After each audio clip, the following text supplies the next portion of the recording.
Now, moving on to the third code that is there, that is occupational safety, health, and working conditions.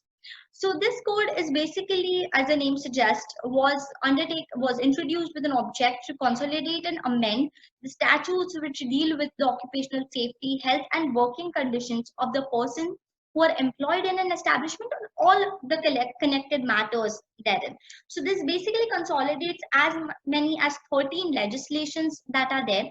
Now, again, there are different applicability thresholds because, like I said, these acts are basically like a consolidated version of multiple legislations. So the thresholds that are there still remain in certain cases. So the applicability would basically be dependent on the threshold that is there. Now, these are basically a list of all the consolidated statutes that are there. Now, a few of the most important one are the Factories Act, your Contract Labor, Mines Act, Interstate Migrant Worker, Motor Vehicle Transport Act, and so on and so forth. So these have actually been compiled with into one legislation, and you can see that if there are 13 statutes which are compiled into one single code, the amount of ease of compliance, the amount of efficiency, the the entire functioning would get streamlined to a large extent because uh, all these various legislations are basically curbed under one single code, which is for the betterment of all the parties that are involved, and would obviously would help you in upgrading your legislation as per the need. So this chance is basically not just to consolidate but also to reform and to bring about the change that you feel are needed in the code. Now, moving on to again few of the key definitions that are there involved herein. So, firstly, is that the definition of the term factory has been revised and the threshold has been increased to over 20 employees in case of industries which use power, and in 40 in case of factories which do not use powers. And now there are few specific exclusions which were also there in the previous act with regard to hotels, restaurants, eating places, and so on and so forth. Now, this threshold was earlier 10 in the previous act in case of power and 20 in case of without power. So the threshold of applicability has actually been increased. So the number of factories that would come under the ambit of this code have obviously reduced because the threshold of applicability has been increased. Now, coming to the definition of employer, again, as you can see that it includes a multiple of factors and it keeps a multiple of people accountable, like your head of department, your occupier of the factory, your manager, your owner, your contractor, your legal representative. And it also gives a statement basically includes any person or authority who would have a control, ultimate control over the affairs of the company. So the accountability has surely been increased, and that is basically in the favor of the workers and the employees in a way. Now, the definition of employee again has been incorporated with the same intention that it was incorporated in the earlier legislation, that is to ensure that no employee or worker is being left out of the scope of the code and everybody is entitled and everybody receives the requisite benefits under the code. Now, the definition of the worker has also been amended in a similar manner, wherein the threshold for the limit, like the threshold limit for drawing the wages has been increased to 18,000 per month, which was earlier 6,500 under the Act. So, yes, the ambit of the term worker has been increased, thereby ensuring that there is inclusion of the workers and it forms a large umbrella covering everyone, and you know the benefits under the code are being being extended to everyone. And why is it of more importance in acts such as occupational safety or social security is that every worker, irrespective of the establishment that you work in or irrespective of the kind of the work that you undertake, needs to have a certain safe environment for undertaking. There are certain welfare facilities which need to be extended by the employer. Now, these are some that are basic rights which every worker needs, or every worker should ideally be entitled to receive. So I feel this change is something that is like a step is a step towards achieving that all inclusive ideology that is there. Now let us understand a few key features of the act. Now the act provides for a single registration of establishment instead of multiple registrations. Like you would earlier have to get registrations under all the 13 statutes that were there. Now there is one single registration which you would have to get in place of all these multiple registrations. So there is clearly an ease of compliance that is being ensured in this manner. Secondly, the issuance of appointment letter has been made statutory. So in case you wish to employ any worker or any employee, you need to issue an appointment letter because that has now been given a statutory recognition. Thirdly, women are entitled now to be employed in establishments for all kind of work, and they will be permitted even to work at a night shift with their consent. Now, this was not there in the earlier act because there were like a lot of restrictions that were there in place with regard to employment of women in establishments. Again, what we need to consider is that these legislations were drafted way back in time. So they were drafted as per the social condition or as per the society at that point in time. Now the society has surely changed, there has been improvement, and that's why the aspect of the legislations need to be updated. So now women are basically entitled to work in all kind of establishments, and if any appropriate government feels that it is dangerous for women in certain establishments, for their health or safety, then such government shall, in the prescribed manner, require the employer to provide all the adequate safeguards that are there prior to the employment of women for such operations. So this is, I think, feel a very welcome change, and which again is a development and improvement and rather a reform that has been introduced here and under. Now, another few of the key features are that there is a constitution of National and State Occupational Health Safety and Advisory Board, which would basically undertake the function of, discharging various functions that are defined under the code, and also act as an advisory body to the central government and the state government as the case may be. The act further also provides for appointment of inspector and safety committees. Now the concept of safety committee I feel is important from an aspect that in certain extent it acts as it acts as a link between the employer and the employee. It helps the employer helps to keep in check the employer, like in case if the workers feel that there are certain safety facilities or certain welfare facilities which are not being provided, or if there are any hazardous conditions which are there in the establishment which need to be addressed, and there are certain protection that need to be extended, then the safety committee can actually inform these to the employee and inform these to the employer, and there can be adequate provisions or the necessary provisions that can be brought into picture.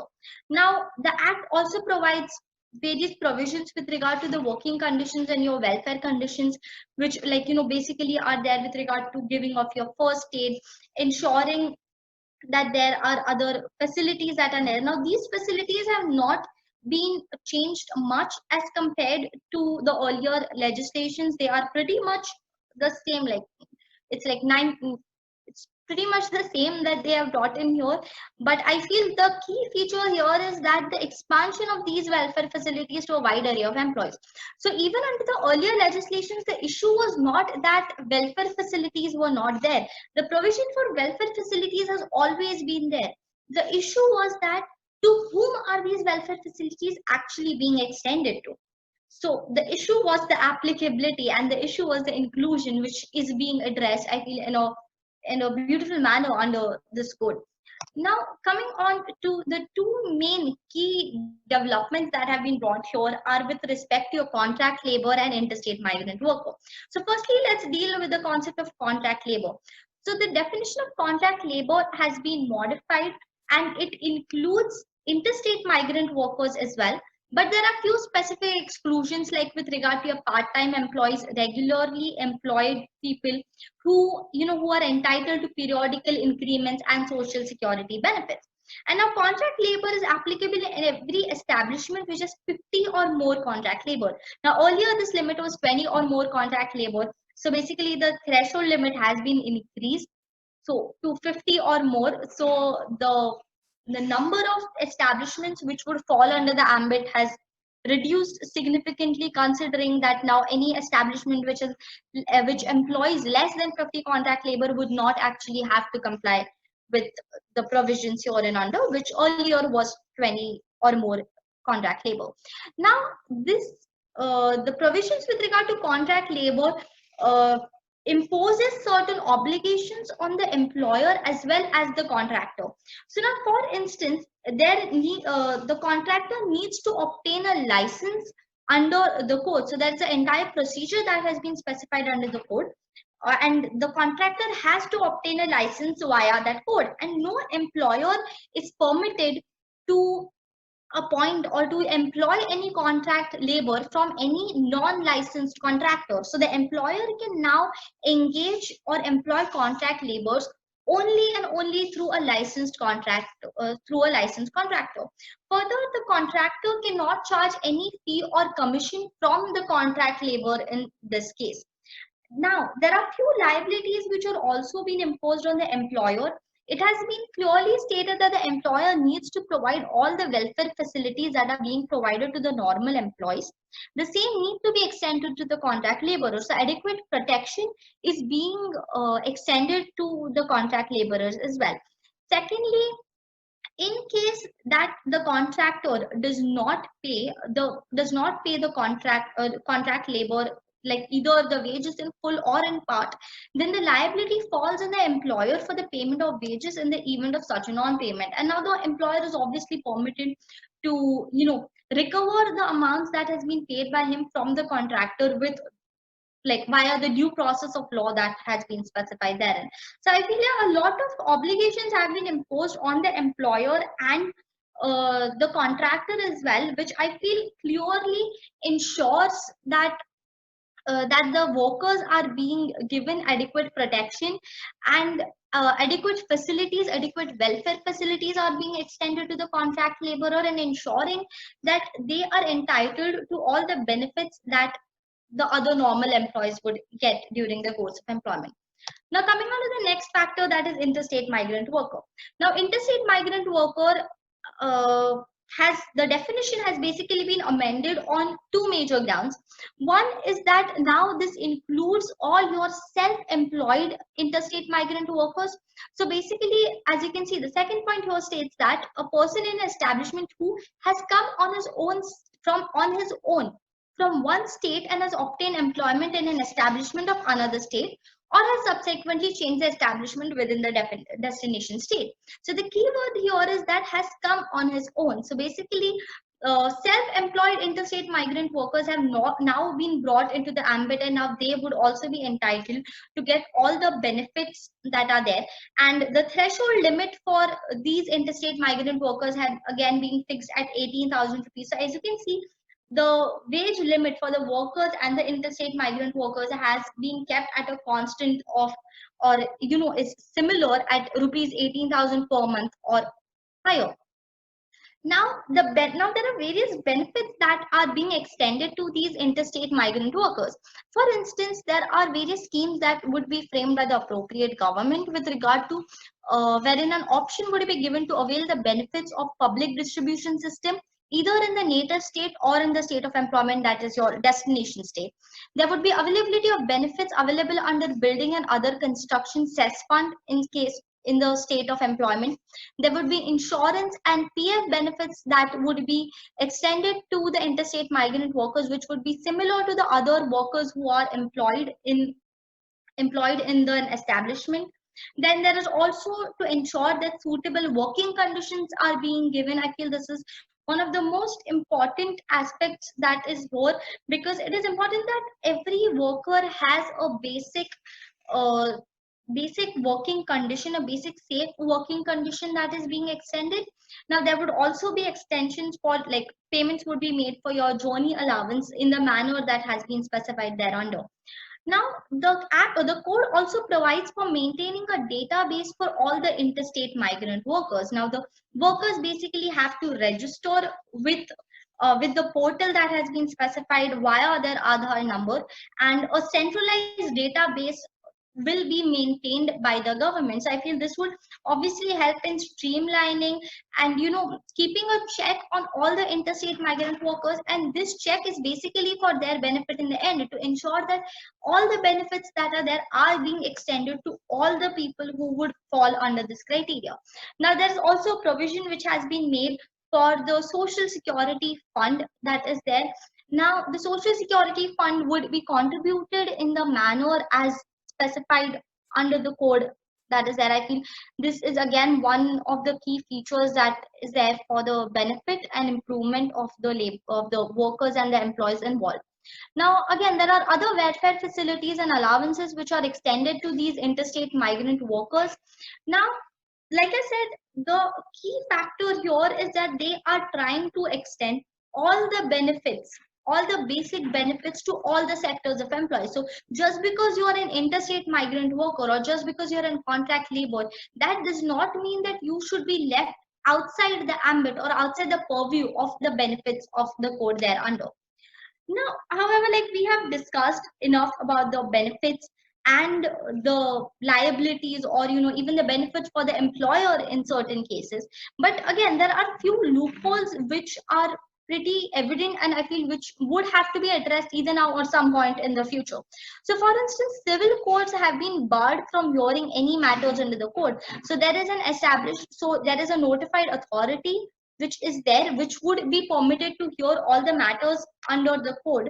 And in case there is any kind of issue, then the only way out is that you appeal to the higher courts in this case. But any sort of civil courts are specifically barred from hearing any matter under the code. So the judicial way has completely been blocked via the way of the code.